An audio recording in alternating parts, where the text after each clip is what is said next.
Hello, my name is Lydia Craddock.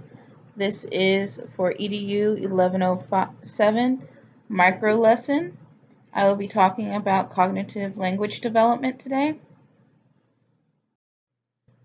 So, in order to understand cognitive and language development, we must first understand the processes and issues of development, which development is the pattern of biological, cognitive, and social emotional changes that happen throughout the lifespan. So now let's break that down and talk about the processes. First is biological. Now this is how the body and brain of a child changes. Their genetics at this point play a big role in this process. Next is cognitive. Here the child's thoughts, intellectual, and language changes. They are able to memorize things, understand math, and create creative strategies and connect sentences at this point. The last process is socio-emotional. This is when relationships with others start to change, along with their emotional standing and their personality. Now, there are 5 periods within development. The first is in infancy. At this point, languages start to develop. Their thoughts are more symbolic, and their sensory motor skills and social learning start to take form. Then we have early childhood. Here, the child becomes more self-sufficient. They are now more school ready and will spend most of their time with their peers.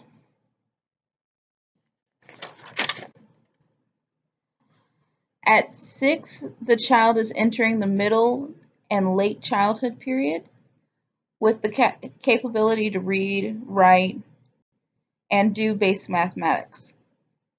They have also increased their amount of self-control at this point. Then we have adolescence. This usually starts from 12 and can go up to 18 to 21. At this point, the child has reached adolescence and puberty has started, so their bodies are changing, along with the need for independence and their own identity. Their thoughts are now more abstract, logical, and idealistic. The 5th one is adulthood, which most of us are now in. We've passed all these processes periods and are ready to go. There also lie some issues with the subject of development, such as that of nature versus nurture. Those that are for the nature believe that genetics drives our growth and development, while the nurturers say that it is the environmental experience that leads us in our development. Continuity and discontinuity is another issue that arises. For those with continuity say that development is gradually changing and accumulative, while on the other hand, discontinuity, there are distinct stages within our development. So I pose this question to you guys. What processes do children use as they construct their knowledge in the world? Please discuss this. So now I'm going to move on to cognitive development now that we've talked about the basics of development. So there are 2 main theories behind cognitive development. First is Piaget's theory. He came up with schemes, which are mental representations and actions of organizing knowledge. He believed that behavior schemes are shown in the infancy stages, while mental changes happen in childhood.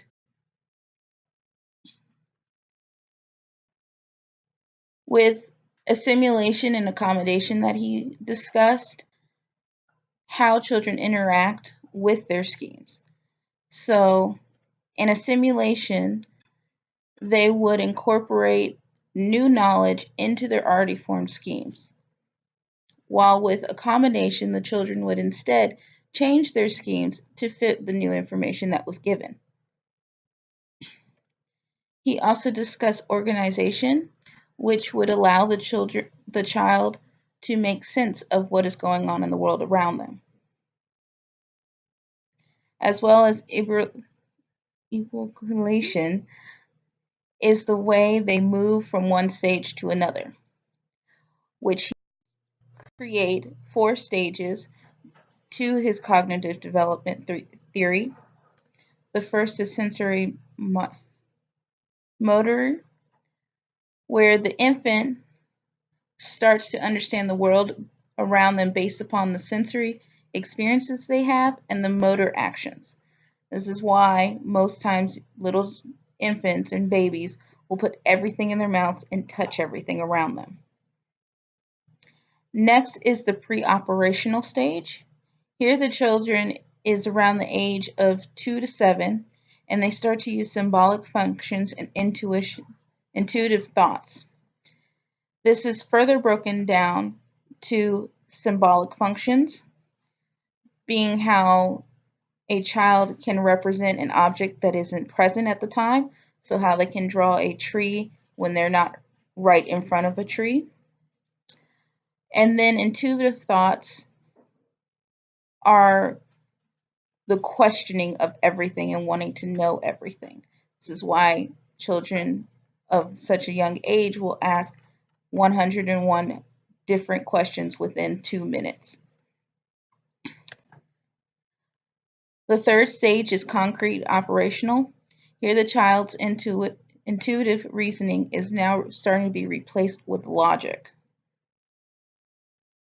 The last stage is formal operational. Now they can think in more abstract, idealistic, and they are fully thinking in a logical way. So, another discussion question. How does the culture context a child lives in shape their cognitive? Okay, so how does the culture context and child lives in shape their cognitive development? Got it right. All right, please discuss this one. On now on to Vygotsky's theory. Vygotsky had 3 main parts to his theory. The first was ZPD, or Zone of Proximal Development. The idea of this is a child that has a task beyond their skills or knowledge would work with an adult or a peer more skilled than them in order to help their cognitive skills mature. All right. His next part of his theory was scaffolding. This is adjusting the amount of support based on the child's performance.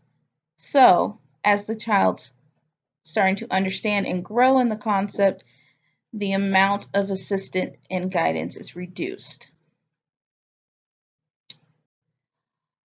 He also talked about language and thoughts. Language supports the solving of a task. So it plays a giant role in our cognitive development. Now, this could be either done with private speech, so a child speaking to themselves, planning and guiding and monitoring their self, or with inner speech, which most of us do now, which is talking to ourselves within our heads, internal thoughts. Which leads me to language development. Again, some basic information needs to be talked about. So first, language is communication, either spoken, written, or sign, based on a system of symbols. There are 5 rules to language.